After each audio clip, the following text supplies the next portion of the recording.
Marina suedeze po has në ndetse ruse në detin Baltik pothuajse çdo javë, ndërsa tensionet në rajon po rriten paralelisht me agresivitetin e Moskës. Paralajmërimi vjen nga shefi i operacioneve të marinës suedeze, kapiten Marko Petković, i cili thotë se Rusia po e rrit rezistencën e saj ushtarake dhe po modernizon flotën detare me ritëm të shpejtë. Sipas The Guardian, sipas Petković, takimet me mjetet në ujore ruse janë bërë shumë të zakonshme, duke u shndërruar në pjesë të përditshme të punës për marinën suedeze. Ai thekson se numri i incidenteve dhe vëzhgimeve është rritur ndjeshëm vitet e fundit. Rusia po prodhon çdo vit një nëndece të re të klasit Kilo në qytetin e Shën Petersburgut dhe në enklavën e militarizuar të Kaliningradit mes Polonisë dhe Lituanisë. Ky aktivitet është pjesë e një programi të qëllimshëm dhe të vazhdueshëm modernizimi, thekson Petković, duke paralajmëruar se kapacitetet detare ruse do të rriten edhe më shumë. Ai shton se pas një armpushimi të mundshëm në Ukrainë, Moska ka gjasa të zhvendosë më shumë burime dhe mjete ushtarake drejt Baltikut, duke shtuar presionin mbi vendet nordike dhe aleancën e NATO-s. Përveç mjeteve ushtarake, Suedia është e shqetësuar edhe për të ashtu quajturën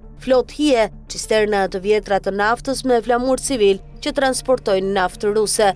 Petković nuk përjashton mundësinë që këto anije të përdoren për nisjen e dronëve ose operacioneve të tjera hibride. Vetë flota hije nuk është problem ushtarak, por mund të përdoret për veprime që ndikojnë sigurinë tonë, thot ai. Deti Baltik ka kushte të vështira në ujore, terren të thyer, ujëra me kripsi të ndryshme dhe dukshmëri të ulët, çka e bën më të lehtë fshehjen e nëndeceve dhe më të vështirë mbrojtjen e kabllove dhe infrastrukturës në ujore.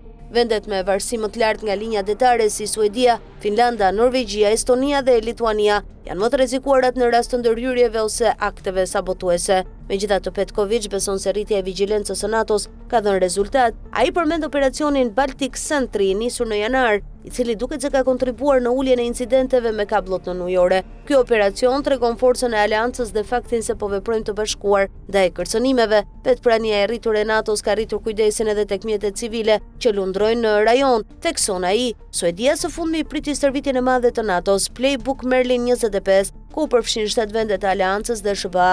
Qindra marinare e pilotu ushtruan taktika të luftës antinëndetëse në kushtet unike të Baltikut, duke u përgatitur për një sulm potencial në ujor.